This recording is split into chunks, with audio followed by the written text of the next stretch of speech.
Magandang araw mga kaibigan.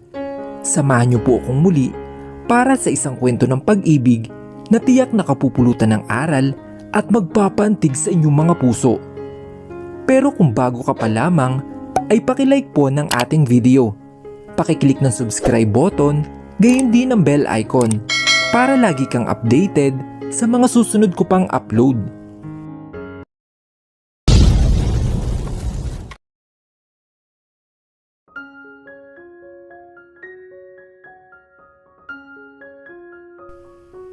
Nakakainis. Walang kwenta ng mga board members.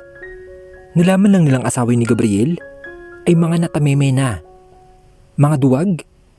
Kaya yabang, hindi man pala kaya.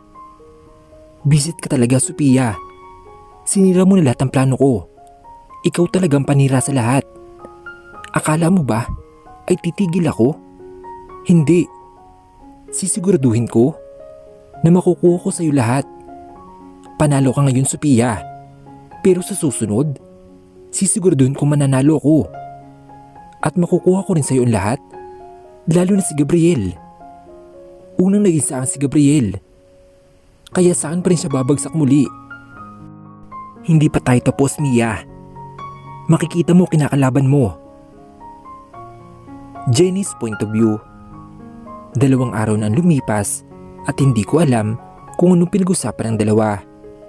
Hindi ko pa matanong-tanong ang best friend ko dahil lagi nakadikit ang magaling kong kapatid.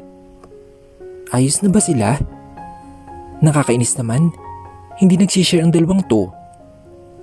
Para tuloy akong ewan dito na nakatingin sa kanila.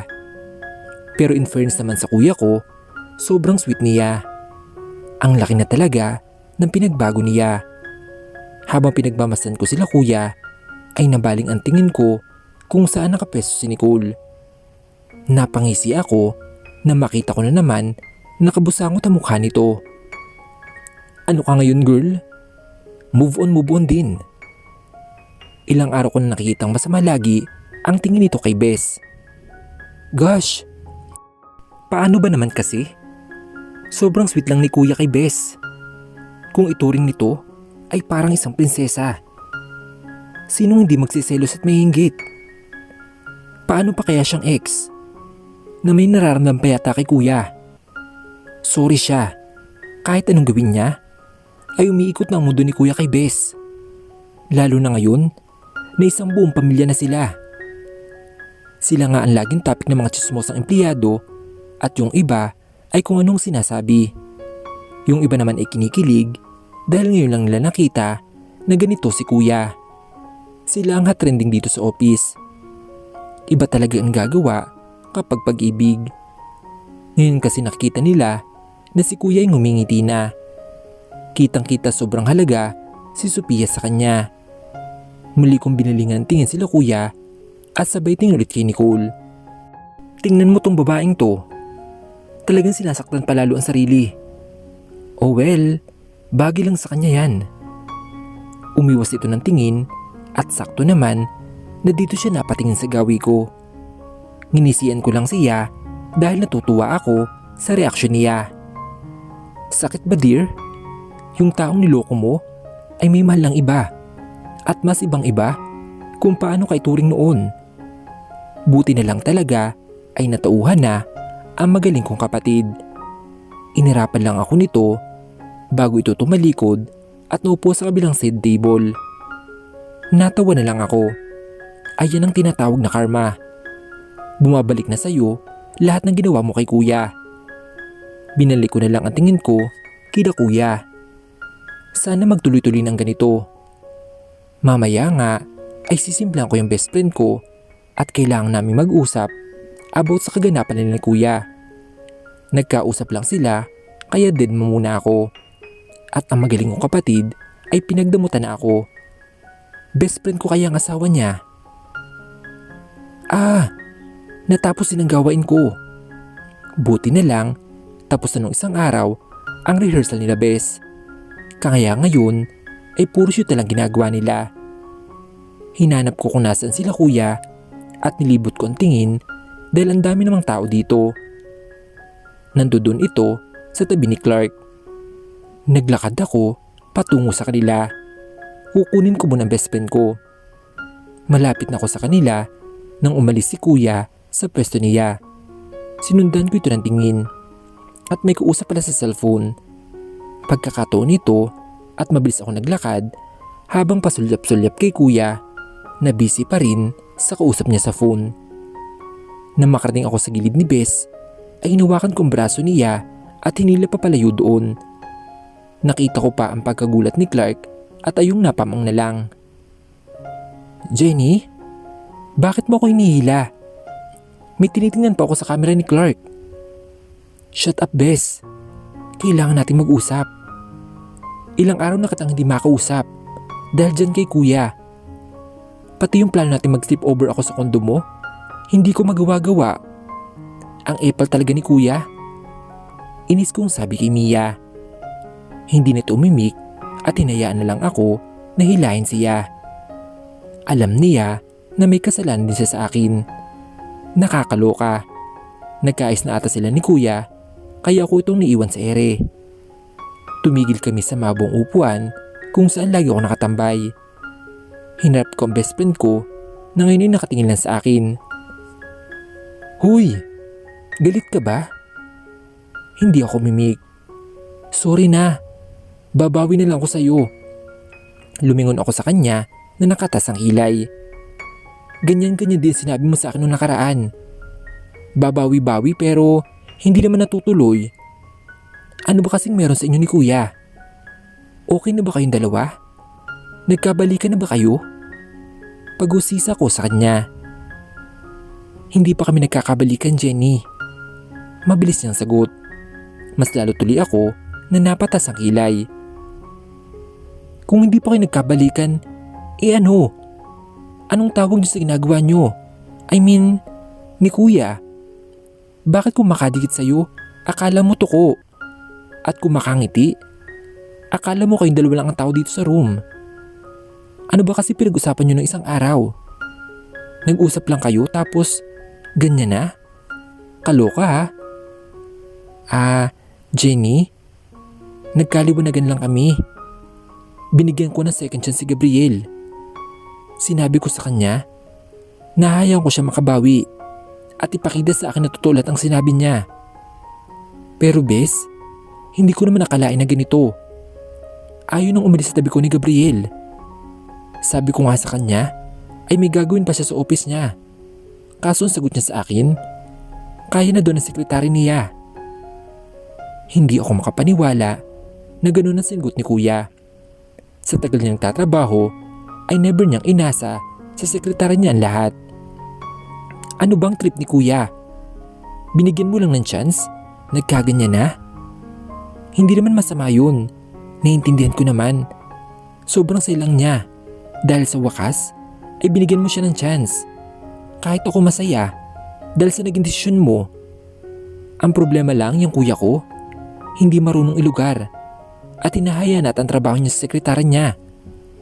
Tumigil ako saglit at saka nailing. Sa totoo lang, mukhang okay na kayong tingnan. Halos lahat ng empleyado, kayo ang pinag-uusapan. Well, hindi ko rin naman sila masisisi. Lalo na sa nakikita nila at lalo na kay kuya. Bago lang sa kilala, ang nakikita nila kay kuya. Ay, paano pa kaya pag nalaman nila na kasal na kayo? Di more chika na naman sila? Bes, pag sabihin mo yan si kuya, sa'yo lang makikinig yan. Sabihin mo sa kanya na ilugar ang paglalambing at pagsuyo sa'yo dahil nasa trabaho tayo. Ang sarap batukan? Lutang ang isip Mas lalo akong nailing. Sinong babatukan mo, Jenny? Napayos ako ng tayo nang marinig kong boses ni kuya. Dahan-dahan akong lumingon sa aking likuran. Nakapamulsa ito habang nakatingin sa akin. Ay mali, masama palang tingin nito sa akin. My gosh, bakit biglang sumusulpot ng kuya kong to? Ang bilis naman ng radar niya para mapunta na agad si Bes. At talagang narinig pa yun niya. Naku naman. Si kuya? Sige, dinay mo pa. Narinig ko naman. Masungit na sabi nito. Saka narinig naman pala niya ay tinatanong pa ako. Naglakad na ito palapit kay Mia. Nang makalapit siya ay nanlaki ang mata ko nang hinalikan niya ito sa noo. Nakita ko rin ang gulat sa mukha ng kaibigan ko. Halatang hindi niya inaasahan ang ginawa ni kuya. Kahit ako ay hindi ko inaasahan na ganoon ang gagawin nito. Kararating lang niya tapos lumapit kay Mia tapos hinalikan sa noo. Ay iba din ang moves ni kuya. Ewan ko lang talaga kung hindi mo ganito si Mia. Aalis ako, wife. May business meeting lang akong pupuntahan. 2 days ako mawawala. Ite-text at tatawagan kita, ha? What? Aalis? Business meeting? Saan naman kuya? At kailan? Nagtataka ko na tanong sa kanya. Masungit na luming na ito sa akin. Sa Cebu. Ngayon na mismo ang alis ko. At ikaw na ang bahala kay Mia. Ayan na yung pagkakataon mo para masolo mo ang asawa ko. Dahil sa sinabi ni kuya ay hindi ko maiwasan na itikwas ang aking kilay. Ano ang ibig niyang sabihin? Okay, sige. Mag-iingat ka doon. Malumani na singit ni Mia. Ay wow naman. Ang sweet naman nila. Sigurado bang hindi sila nagkakabalikan? Sa galawan at salitaan nila ay parang sinala ulit. Kung kanina ay masungit ang mukha ng kapatid ko, ngayon ay para tumaamong tupa nang tumingin sa asawa. You too, mag-iingat ka. Pwede ka munang hindi pumasok dito sa kumpanya dahil tapos na naman ang shoot nyo. Malumani na sabi ni kuya. Sana all hindi pwedeng pumasok. Bala kong pumunta sa office bukas para i-check ang mga gowns and clothes. Kung tapos na ba, para madala namin dito at masukat ng mga models. Para kung may problema, magawan agad ng paraan. Uy, pwede ba akong sumama bukas kay Mia? Makakapunta nito ako sa office niya. Alright, sorry kung hindi kita masasamahan ha. Bigla ng business meeting, pero tatawagin kita. Malambing na sabi ni kuya. Hinawi pa nito ang buhok ng asawa niya na nakalpas sa nakaponytail na buhok nito. Nagsasabi ba talaga sa akin si Bes ng totoo? Para kasing okay na sila eh. Grabe, natural lang silang pag-uusap. Kung busy ka naman, kahit huwag muna akong tawagan. Unahin mo muna ang pinunta mo doon. Malambing din sabi ni kuya. Okay, para ako nanonood ng telenovela dito ah. No, tatawagan kita. Mas mahalaga ka sa aking Mia. At siguradong mamimiss kita. Kinuha ni kuya ang kamay ni Bes at hinalikan iyon. Hindi naman nakawala sa paningin ko ang pamumula nito. Kinikilig ang best friend ko. Sige, pag-pretend mo lang ako tawagan mo, okay? Huwag sa oras ng work. Nasa opisina naman ako nun eh. Ngumiti si kuya. Alright, mamimiss kita Mia. Lalo na si Kalia. Hays, kung pwede lang hindi na pumunta sa business meeting na yun. Mas gusto ko pang nasa tabi mo at inaasikaso ka. Gabriel, wag namang ganyan. Dapat balance lang. Hindi porket binigyan kita ng second chance, sa akin naiikot ang mundo mo. May mga bagay ka pa rin kailangang gawin. Biglang ngumiti si kuya. Anong gagawin ko, Mia? Ikaw ang mundo ko eh. Napatigil si Mia. Namula ito dahil sa korning banat ng kapatid ko. Ako naman ang napasimangot. Kailan pa natuto ng ganitong bagay si kuya? At sino nagturo dito? Grabe, ang corny niya. Ay naku, ikaw talaga Gabriel? Tinulak siya ni Mia. Nakangisi naman si kuya. Kinilig ka ba baby? Muling banat ni kuya. Hindi ba sila titigil sa harutan nila? Hello, single here. Ako mang magsasalita na si Mia nang sumingit na ako. Stop, please stop. Gosh, bakit sarap ko pa talaga ako naghaharutan? Respeto naman sa single ano? Iritado kong sabi.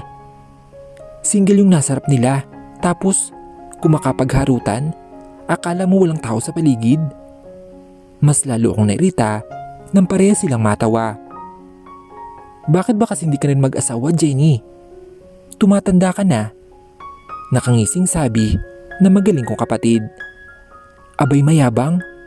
Porket unti-unti na sila nagkakayos ni Mia? Asawa agad? Hindi ba pwedeng boyfriend muna? Pa-experience nyo muna sa akin ang magkaroon ng boyfriend bago ang asawa. Inis kong sabi kay kuya. Mas lalong umisi ito habang si Mia naman ay natawa na mahina. Paano mo nga naman makasi may experience yan kung lahat ng manliligaw mo ay binabasted mo? Paninisi ni kuya. Wow, alam niya, updated siya. Di ko knows yun ah. Hindi ko nga mga type eh. Ano magagawa ko? Tsaka, ang yayabang ng iba sa kanila. Hindi sila pasado sa akin.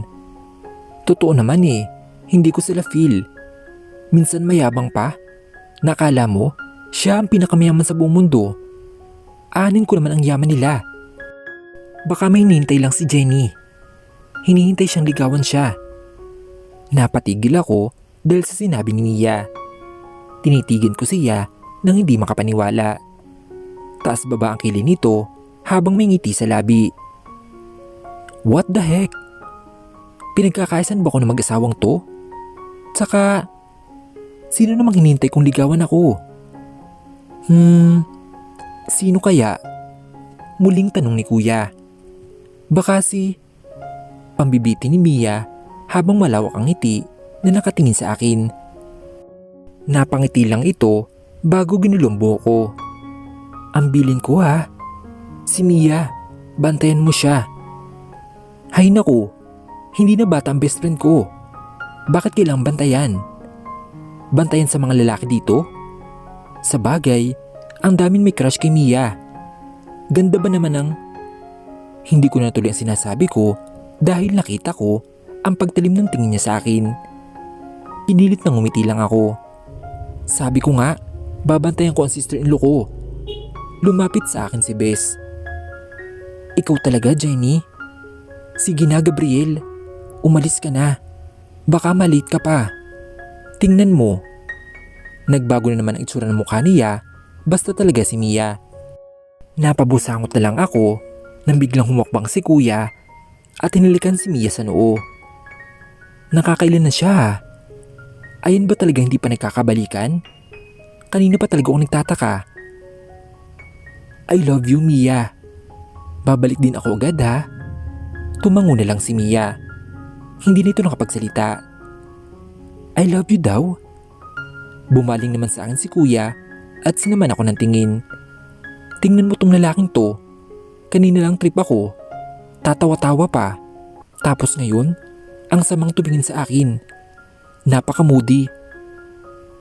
Jenny? Sa kondo ni Mia ka na muna tumuloy. Para may kasama sila. Alam ko namang gusto mong pumunta dun, di ba? Umismid na lang ako sa kanya bago nagsalita. Oo na kuya, umalis ka na nga. Alis na ako. Text kita pag nakarating na ako ng Cebu, wife ha. Lagi mo i-check ang phone mo. Mamimiss ko kayong dalawa ni Kalia. Tumangulang ang singgot ng best friend ko. Tumalikod na ito at naglakad. Nang nawala na sa paning namin si kuya, ay bumaling na ako kay Mia at ngumiti ng malawak. Finally, makakapag-sleepover na ako sa iyo. Nakalista rin ang April kong kapatid. Ikaw talaga, Jenny. Grabe ka sa kuya mo. Malawak ang ngumiti dahil sa sinabi niya. Makalipas ang 3 araw ay hindi nagpaparamdam si Gabriel. Bes, ano? Nag-reply na ba sa'yo si kuya? Nag-aalang tanong ni Jenny sa kaibigan na lumabas ito sa kwarto nito. Wala pa rin, Jenny. Hindi ko talaga makontak ang phone niya. Mahimigan ang pag-alala sa boses niya. 3 araw na ang lumipas pero wala pa rin umuuwing Gabriel. Kahapon pala itong hindi makontak at nag-aalala na sila dahil ang sabi ni Gabriel ay 2 araw lang siyang mawawala. Pero pangatlong araw na ngayon, tapos hindi pa ito nagte-text o tumatawag mula pa kahapon. Lubos na nagtataka si Mia dahil nung unang araw pa lang ni Gabriel sa Cebu ay tumatawag at nagte-text sa kanya. Naglakad ang dalawa sa sala at naupo sa mahabang sopa. Tinatawagan ko na rin ang sekretary ni Kuya. Kaso, hindi ko rin makontak. Hindi kaya may emergency nangyari sa kanya? Kinakabang pahayag ni Jenny. Diyos ko, wag naman sana Jenny. Tumawag rin sa ang coordinator para sa event. Sa makalawa na yun. Pero si Kuya, wala pa rin dito. Natid na rin ang sekretary mo mga gowns kanina. Nagre-ready na ang lahat. Nasaan na ba si Kuya? Dapat nakauwi na siya nung isang araw pa. Nakakapagtaka na hindi na siya nag-text sa'yo. Hindi maiwasan ni Jenny na mag-alala. Hindi naman kasi ganito ang kuya niya. Kaya nga nagtataka ako. Kinakabahan ako, Jenny. Sana walang nangyaring masama kay Gabriel. Sana okay lang siya. Sana nawala lang ang phone niya, kaya hindi natin siya makontak. At sana, kaya hindi pa siya nauwi dahil na-extend ang meeting nila. Sana ganun ang nangyari, Jenny. Sobrang kaba ang nararamdaman ni Mia. Hindi niya alam ang kanyang gagawin. Wala na siyang ibang matawagan para malaman kung nasa ang asawa niya. Kahit na hindi pa totally okay ang asawa, ay nag-aalala pa rin siya. Kahit papaano, ay unti-unti na bumabalik ang nararamdaman niya dito. Parehas na tumahimik ang dalawa para makapag-isip muna. Nasa ganun silang ayos nang tumunog ang phone ni Jenny na nasa center table nito katabi ang phone ni Mia. Sabay silang napatingin doon at mabilis tingnan ang tumatawag. Nagkatinginan silang dalawa nang si Aaron ang tumatawag dito. Mabilis kinuha ni Jenny ang phone at sinagot ang tawag. Hello Aaron, ano? May balita ka na ba kay... Nasaan ka? Nasa kondo ka ba ni Mia? Ha? Oo, nandito pa ako. Magkasama kaming dalawa. Nandito kami sa sala. Bakit? Bumaling si Jenny sa kaibigan na ngayon ay timtim lang na nakamasid sa kanya. Buksan mo ang TV, Jenny. Ngayon na. Nagtaka si Jenny dahil sa sinabi ni Aaron. Sa boses nito ay halatang natataranta. Biglang kumabog ang dibdib niya sa hindi malamang dahilan. Bakit? Anong meron? Bakit kailangang buksan ng TV? And, damn it Jenny, open the TV now. Mas lalong kumabog ang dibdib niya habang kinukuha ang remote at binuksan ang TV. Pagbukas niya dito ay parehas ng laki ang mga mata nila at hindi makapaniwala sa nakikita nila. Doon nila nakita ang kanilang hinahanap. Habang si Mia ay unti-unting namumuo ang mga luha at nasasaktan sa nakikita sa TV. Hindi niya inaasahan na ganito ang bubungad sa kanya. Nakita niyo na ba? What the? Grabe talaga nangyari sa kapatid mo, Jenny. Ibababa ko na tong tawag. Papunta na ko dyan. Kailangan tayo ni Mia ngayon. Dandang ibinaba ni Jenny ang phone habang hindi makapaniwala na nakatingin sa TV. Bago bumaling sa kaibigan na ngayon nagtutulan ng mga luha. Pagak na tumawa si Mia. Kaya pala hindi siya nagte-text at tumatawag sa akin. Dahil iba pala ang kasama niya. Busy nga naman siya. Maras itong pinunasan ng pisngi habang nakatingin pa rin sa TV.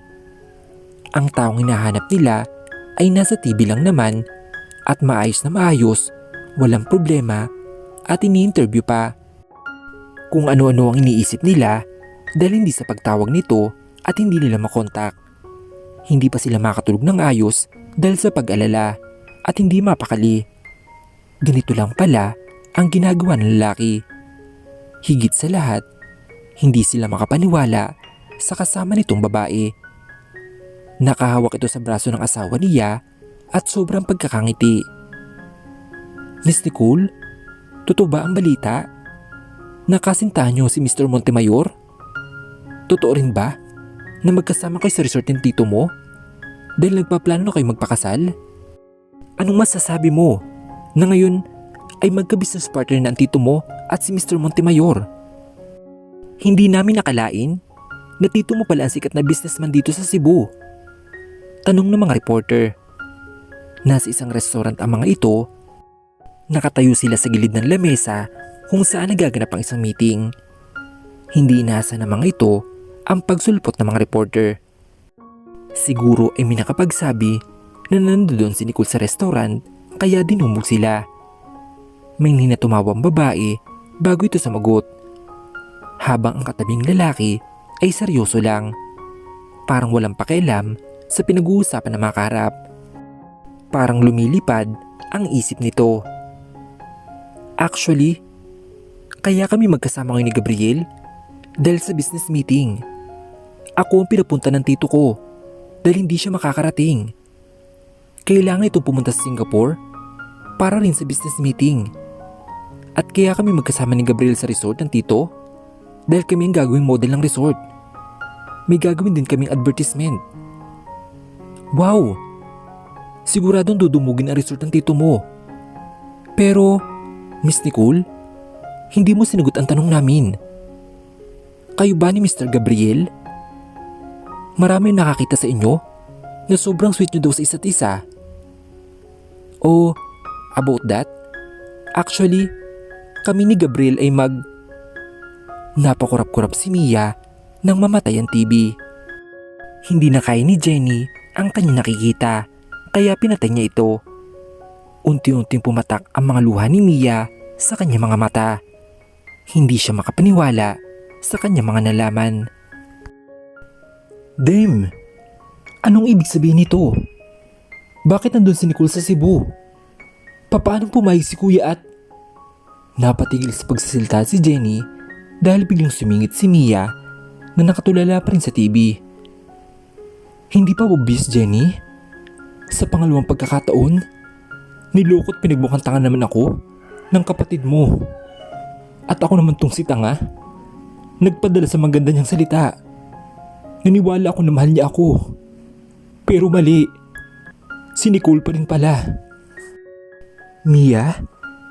Naaawang tawag ni Jenny sa kanyang kaibigan. Sa pangalawang pagkakataon, nakita naman niya nasasaktan nito at dahil naman ito sa kuya niya. Litong-lito siya.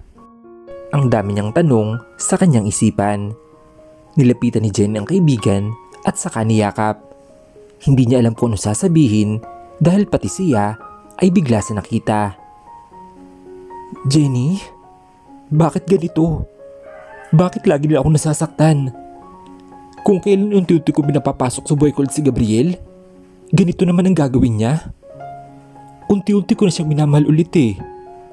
At bala ko pa naman sa event na sabihin sa kanya na tinatanggap ko na ulit siya sa buhay ko. Naayusin namin dalawa ang pamilya namin. Bakit niya ako pinagbukang tanga? Masyado ako naging marupok, kaya ako ito naman ngayon, umiiyak. Mia, mas maganda kung hintayin natin si Kuya at hintayin natin ang paliwanag niya. Siguro may dahilan ang lahat at hindi naman basta Lumayo sa pagkakayakap si Mia at tiningnan ng kaibigan. Dahilan? Anong dahilan naman? Ano ba bang pagpapaliwanag ng gagawin niya? Dadagdagan lang niya ang kasalunganin niya, Jenny. Uutin naman niya ako. Hindi na, Jenny. Hindi na ako makikinig sa sabihin niya na puro kasinungalingan lang. Tama na to. Binigyan ko siya ng pangalawang pagkakataon pero sinayang niya. Tatapusin ko lang ang event, then magkakanya-kanya ulit kami. Nag-alala pa ako. Halos lahat kinukontak ko para malaman kung ayos ba siya. At kung ano nang pumapasok sa isip ko na negative. Tapos yun pala, magkasama lang sila ang dalawa ng ex niya. At mukhang nagkabalikan pa. Baka natuhan ang kuya mo, Jenny. At naalala niyang si Nicole pa rin talaga ang mahal niya. Tumayo na si Mia. Muli siyang bumaling sa kapatid at tipid na ngumiti. Jenny, pwede mo ba akong tulungan? Ayusin ko lang gamit ng kuya mo. At hindi ko na siya papapasukan sa pamamahay ko. Lalong-lalo na sa buhay ko. sa buhay namin ng anak niya. At nagkamali akong pinakilala ko pa siya kay Kalia. Tulungan mo akong ayusin at ilalabas natin sa labas lahat ng gamit niya. Ayoko na magpatira ng manluloko at gago sa buhay ko. Ayoko na makarinig ng kasinungalingan. Tatapusin ko lang ang trabaho ko sa kumpanya nyo, tapos hindi ako magpapakita sa kapatid mo. Tumungol ang bilang tugon si Jenny. Alam niyang galit ang kaibigan at ayaw munang sumabaybit dito. Kailangan dito makapag-isip. Kahit sino ay masasaktan at magagalit sa nakita. Yung akala niya maayos na sanang relasyon ay bigla pang nawala. Bigla nasira na lang. At dahil naman ito sa kapatid niya at sa ex nito. Tumayo na si Jenny at handa na sanang humakbang at maglakad nang tumunog ang cellphone na nasa center table. Ngayon naman ay cellphone ni Mia ang tumutunog. Nang silipin namang ito tumatawag, ay nakita ang pangalan ni Gabriel na rumehistro dito. Mas lalong nabuhay ang galit kay Mia. Tumatawag na si Gabriel. Dinampot ni Mia ang phone niya at pinatay ito. May gana pa talaga siyang tumawag na gago siya? Ano pa ba ang sasabihin niya? Magpapaliwanag siya? Gagawa naman siya ng kwento? Uutin naman niya ako? Huling-huli na siya, pero hindi pa rin tumitigil. Hindi na niyo ako madadaan sa power effect niya at matatamis na salita. Muli nitong nilapag sa table ang phone niya bago na una na maglakad. Sinundan lamang ng tingin ni Jane ang kaibigan bago mahinang nagsalita. Ano na naman ang ginawa mo, kuya? Sinaktan mo na naman si Mia at mas lalo mong pinala ang sitwasyon nyo na kunti na lang sana ay maayos na. I'm sorry, Mia. Sorry dahil gago ang kapatid ko. Hayaan mo, aalamin ko ang lahat. Hindi ako makakapayag na masira ng ganito ang lahat. Aalamin ko ang totoo, Mia. Jenny, pag natapos ang trabaho ko sa kumpanya ng kuya mo, lalo yun na lang kami ni Kalia. At nagsisisi ako na bumalik pa kami ng Maynila. Akala ko maging maayos ang pamilya na meron kami. At umasa ako. Ang sakit-sakit lang na nagmukha na naman akong tanga. At higit sa lahat, magpa-file ako ng divorce paper. Nanlaki ang mata ni Jenny. Divorce paper? Lalayo? Mia, iiwan mo naman ako? Tsaka, tama bang takbo ng problema na nangyayari? Please, Mia. Kahit sa huling pagkakataon, ay hintay natin explanation ni kuya. Kasi pakaramdam ko, may kagagawa naman dito si Nicole. Umalis sa pagkakahilig si Mia sa balikat ng kaibigan at tinanan ito ng walang emosyon. Paano kung dalawa pala sila ni Gabriel? Paano kung pinasakay lang nila ako? Paano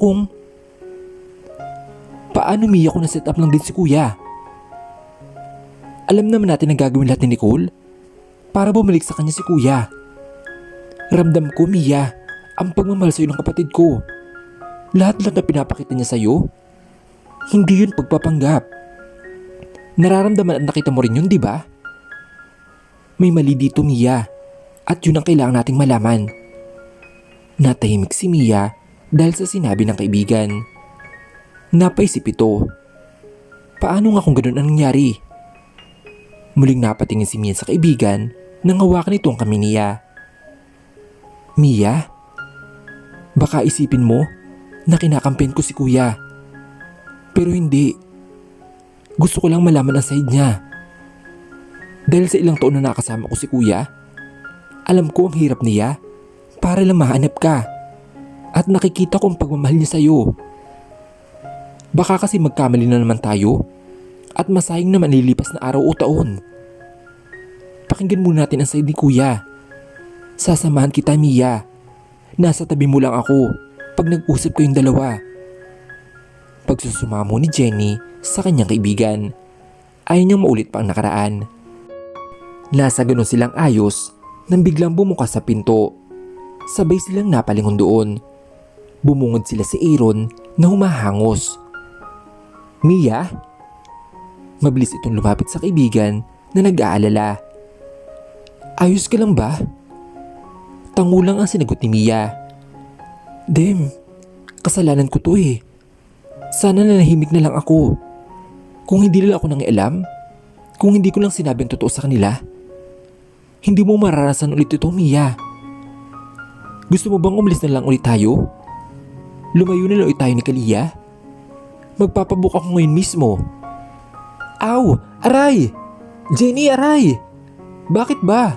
Wait! Masakit, Jenny! Pinagpapalo ni Jenny sa kanyang balikat. Gigil na gigil ito sa kanya dahil sa pinagsasabi nito. Dinidemonyo pa nito ang kanyang kaibigan. Imbis na makapag-isip na maayos si Mia, ay ginugulan naman ito ang isip. Ano ba yung sinasabi mo, Aaron? Ayan ba ang solusyon sa problema nila, ha? Takasan at lumayo? Magpapayo ka na nga lang, panira pa? Hindi ka rin nag-iisip, no? So kung hindi namin nalaman magkakayos ulit kami ni Bes? At makikita ko ulit ang pamangkin ko? Paano naman si Kalia? Paano yung bata? Kilala niya si kuya. At anong dadalhin mo sa kanya? Bakit hindi mo natin hintayin ang paliwanag ni kuya? Alamin muna natin ang buong nangyari bago tayo magdesisyon. Mahabang litanya ni Jenny. Namumula ito dahil sa galit sa lalaking dumating.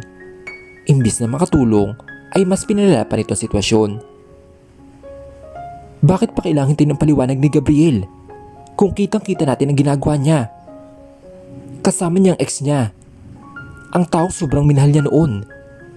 Kinabaliwan pa nga, di ba? Kinakampihan mo lang yung kapatid mo. Sa bagay, best friend mo lang naman kasi si Mia. Hindi katulad ni Gabriel. Kadugo mo talaga. Kaya kahit mali, ay kakampihan mo. Kaya ganyan ka. Napatigil si Aaron sa sinasabi at napahawak ito sa pisngi ni Mia nang sinampal ito ng dalaga. Gulat na gulat ito. Hindi makapaniwala sa ginawang pagsampal sa kanya ni Jenny. Kahit si Mia na wala sa sarili ay natauhan at nagulat. Wag na wag mong sasabihin na kinakampihan ko kapatid ko dahil hindi mo alam ang pakiramdam ko ngayon. Pareha silang mahalaga sa akin. Kaya gusto kong malaman ang side ni kuya. Paano kung isang pagkakamali lang pala ang nakita natin sa TV? Paano kung set up lang? Ano na naman ang mangyayari? Mas gugulo, di ba? Mas magandang pag-usapan to ng maayos bago magdesisyon tayo. Ang importante ay pinakinggan natin ang side ni kuya. Para kung ano man ang kalabasan ng pag-uusap at maging desisyon, hindi tayo magsisisi sa huli. At para sabihin ko sa iyo, Aaron, ang hirap ng ganitong sitwasyon dahil naiipit ako. Hindi porket kapatid ko si Kuya Gabriel, siya na ang kakampihan ko. Kung alam ko mali ang kapatid ko, ay hindi ko siya kakampihan. Natauhan si Aaron dahil sa mga sinabi ni Jenny. Patawarin mo ko, Jenny. Hindi ko sinasadya ang sinabi ko. Nadala lang ako sa galit at inis. Mahinang sabi ni Aaron habang nakayuko.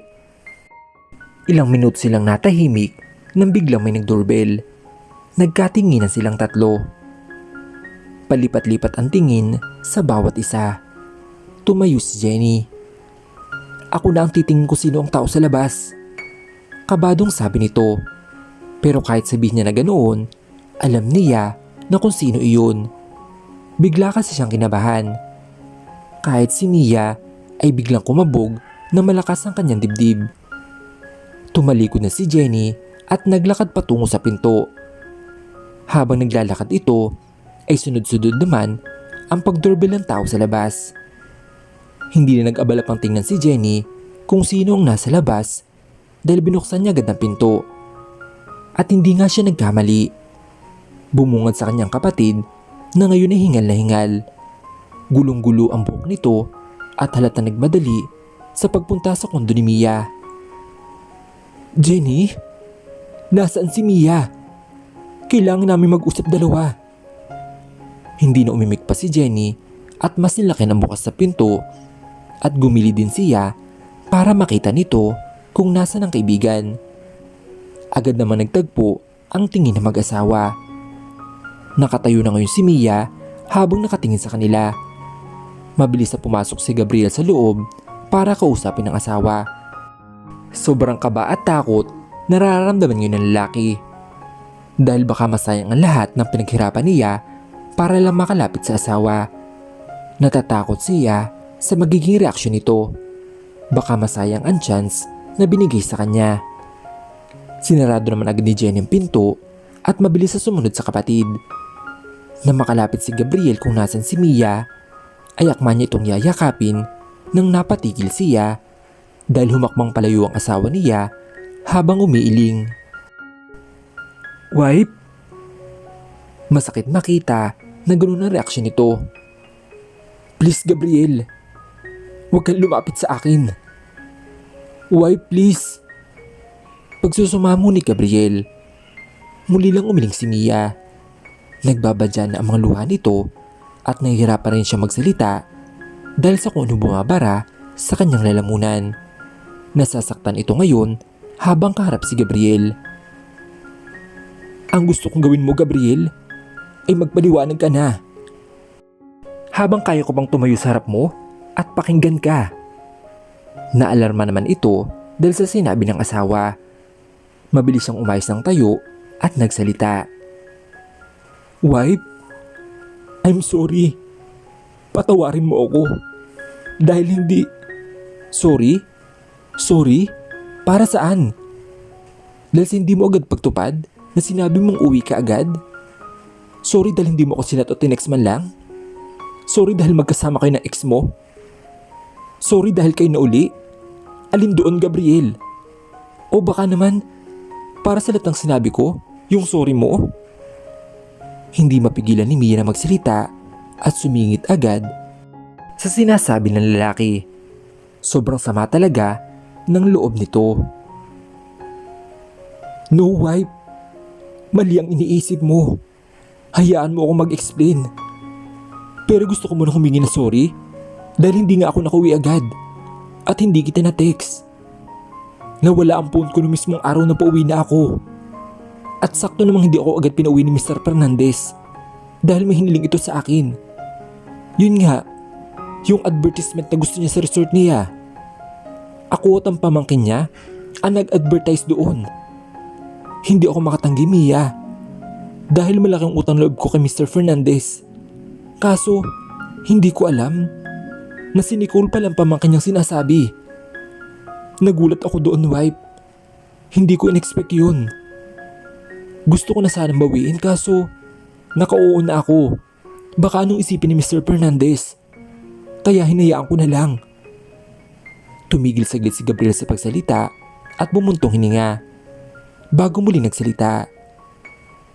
"At dahil nga tinanggap ko, hindi ako nakauwi at maraming kang pinag-usapan at ginawa.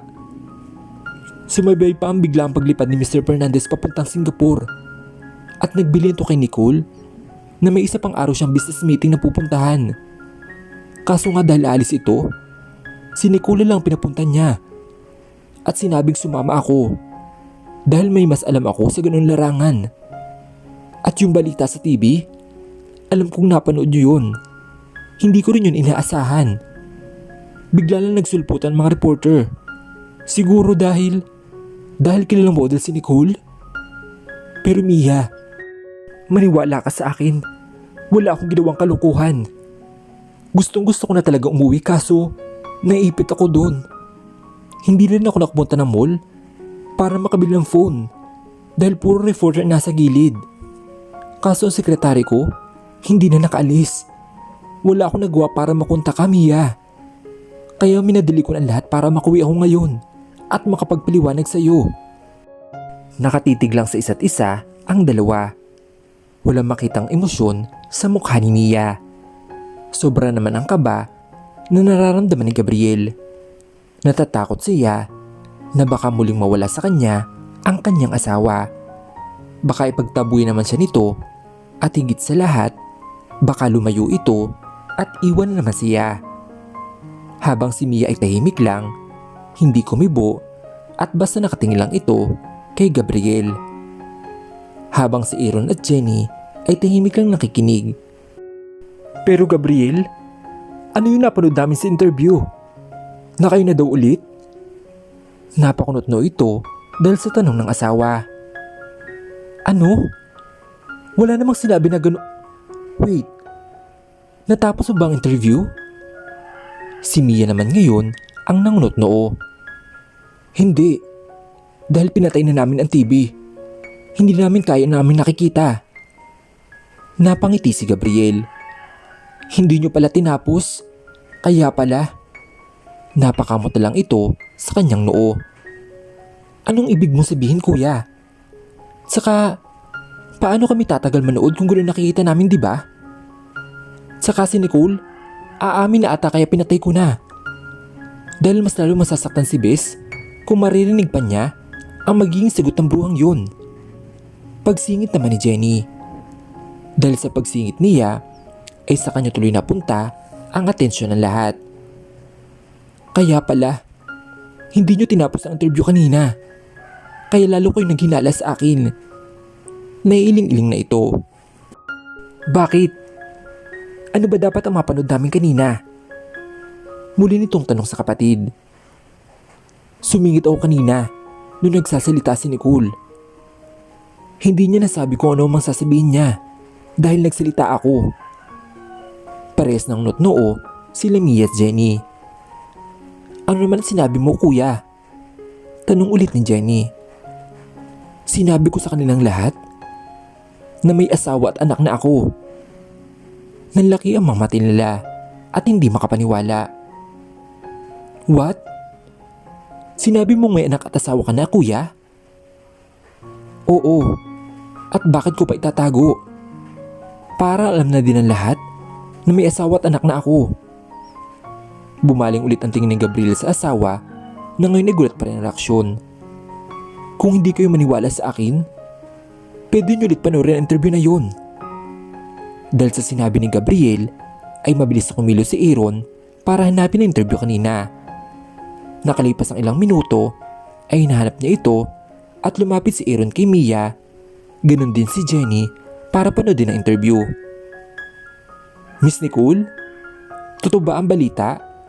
Nakasintaan niyo si Mr. Gabriel? Totoo rin ba na magkasama kayo sa resort ng tito mo? Dahil nagpaplano na kayo magpakasal?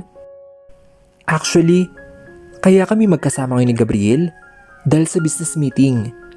Ako ang pinapunta ng tito ko dahil hindi siya makakarating. At kailangan ito pumunta sa Singapore para na rin sa business meeting.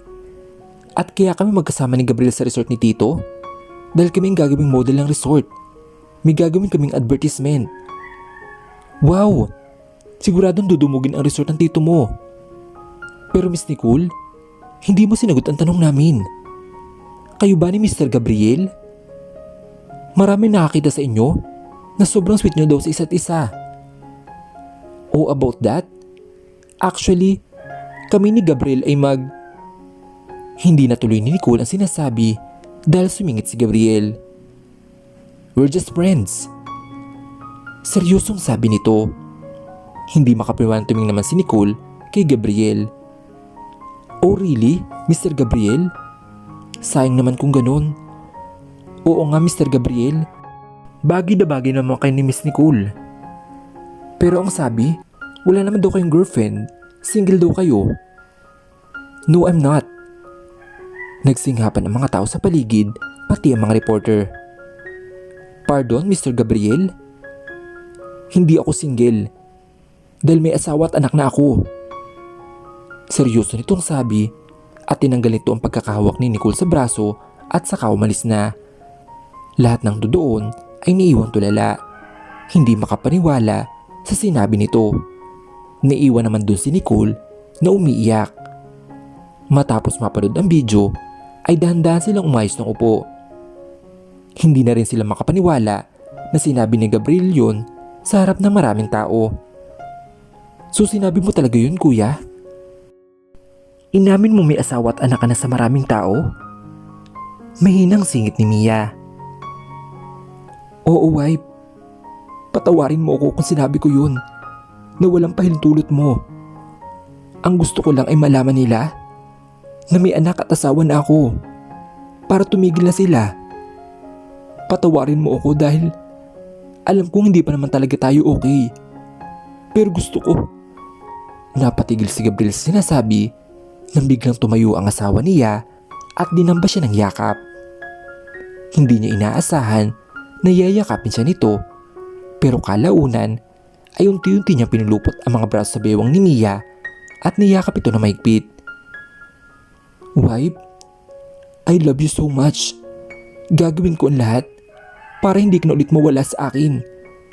At gusto kong patunayan sa iyo na ikaw lang talaga ang mahal ko." Mas lalo yuwakap si Mia dahil sa narinig sa lalaki. Napangiti si Jenny habang lumulong nakatingin sa mag-asawa.